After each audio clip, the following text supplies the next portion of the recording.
moderator, dan di sebelah kanan saya ada tim pro yang bernama Abel dan Anis, dan di sebelah kiri saya ada tim kontra yang bernama Kamila, Nabila, Rika.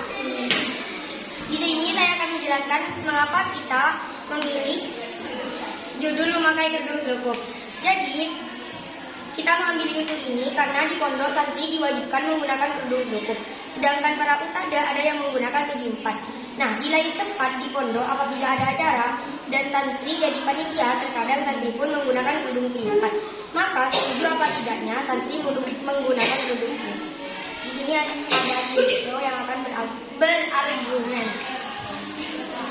Di sini saya dari tim pro akan berargumen. Saya setuju karena itu memang peraturan dari pondok agar rambut kita tidak terlihat orang lain dan nyaman untuk dipakai dan cepat untuk dipakai juga. Jadi kerudung selukuk memang cocok untuk kalangan santri memakainya. Dan di sini ada tim kontra untuk menyangga ini.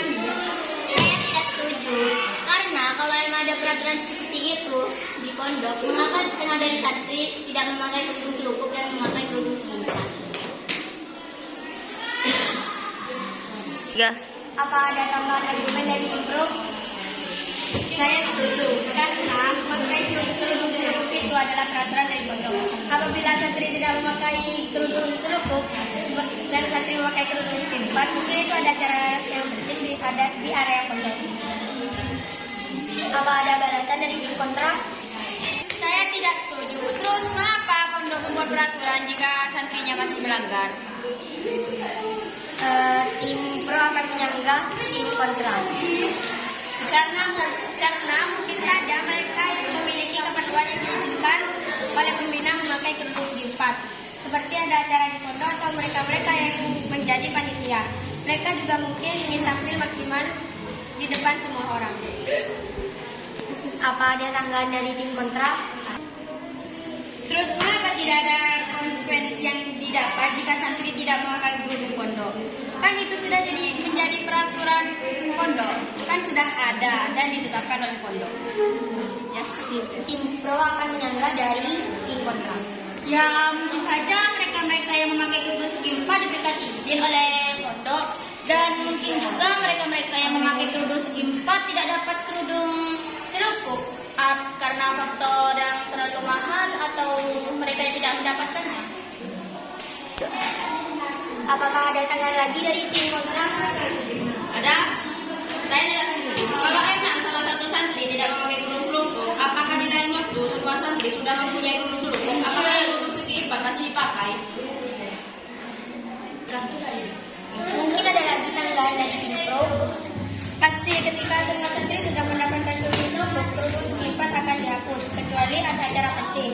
Mereka yang ingin memakai kerudung segi empat harus izin dulu ke pembina, agar kerudung segi empat mereka tidak disita dan dirobek oleh pengurus. Mungkin ada sanggahan dari tim kontra. Saya tidak setuju. Ya meskipun begitu, berarti sama aja kita membiarkan para santri untuk melanggar aturan sendiri atau melanggar aturan yang telah dibuat. Percuma dong untuk membuat peraturan kalau buat dilanggar. Kenapa nggak kalian aja bebas menggunakan kerudung yang lain? Mungkin ada lagi sanggahan dari tim pro. Tidak, emang pondok membuat peraturan, tapi kan setiap aturan pasti para pembina atau sekadar memberikan keringanan kalau santri itu izin.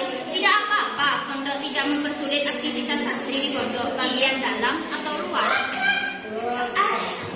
Mungkin ada sanggahan lagi dari tim kontra. Ya kan percuma, ya sekalian aja lah mereka menggunakan kerudung bebas, ya kan bisa mereka. Kalau dengan kerudung bebas kan mereka bisa menyesuaikan dengan baju. Nah terus gimana? Terus gimana sama peraturan pondok yang baru? Kita hanya boleh pakai 2 kerudung dari luar hamidah, dan itu pun harus dikasih nama. Dan bagaimana dengan kerudung pondok? Kita hanya punya 5 kerudung. Itu untuk kita selama 6 tahun di pondok. Nah ya, bagaimana kalau seperti itu? Mungkin ada sanggahan dari tim pro. Ya kan kenapa? Kan meski di pondok ada kerudung 5, nanti ketika pulang kita kan mempunyai banyak kerudung. Kan kita bisa pakai yang mana saja. Ya kecuali di area pondok, kan kalau di area pondok wajib mempunyai 5 kerudung. Dan juga itu semua sudah menjadi ketetapan pondok. Mungkin pondok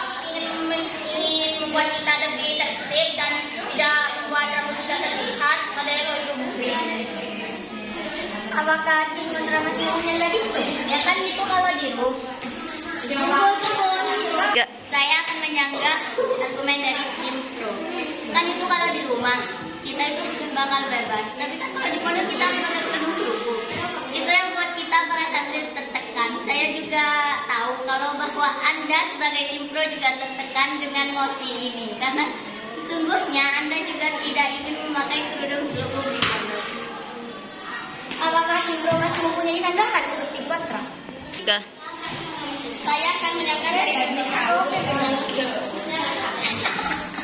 Ya kan kita santri. Setelah santri itu harus sama rata. Tidak boleh ada yang memakai kerudung lain selain kerudung pondok kan. Dan kerudung pondok itu mesti ada logonya. Biar semua orang itu tahu kita dari pondok mana. Dan juga kita tidak akan tertekan kalau emang itu sudah menjadi peraturan di pondok. Sanggahan Anda ngeprint saya. Ya masa kita pulangan menggunakan kerudung yang dipakai pondok kan itu namanya Hamidah kan. Masa logonya di sini logo Hamidah, terus di sini ada nama kita, terus di sini ada logonya. Ya kan rame kan jadi kerudung Hamidah itu bagus. Jadi jelek lah kalau banyak di sini nama, di sini logo. Ya kali. Apakah tim pro masih mempunyai sanggahan untuk tim kontra? Ya nggak apa-apa lah kalau jelek. Itu kan juga sudah peraturan pondok. Biar orang tua tuh tahu kalau kalian tuh santri nata. Jadi kalian tuh gak usah kayak kepikirannya. Nah coba deh nasi gue sekarang ciling goreng. Nah satunya lagi. Nah kalau apa? Dan juga kerudung pondok itu disamaratakan untuk santri-santri yang lain karena nanti kalau emang itu disuruh gak boleh samaan, nanti ada yang satu lain pakai kerudungnya yang lebih bagus dan semuanya lebih bagus dan tidak ada santri lain yang tidak memiliki kecukupan dan tidak bisa membelinya.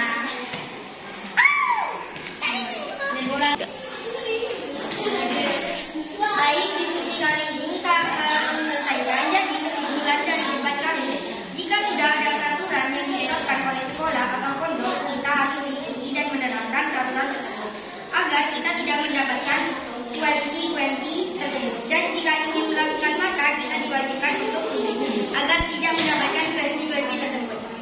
Cukup sekian diskusi kali ini. Kurang lebihnya mohon maaf apabila ada kata salah. Kurang lebihnya mohon maaf. Assalamualaikum warahmatullahi wabarakatuh.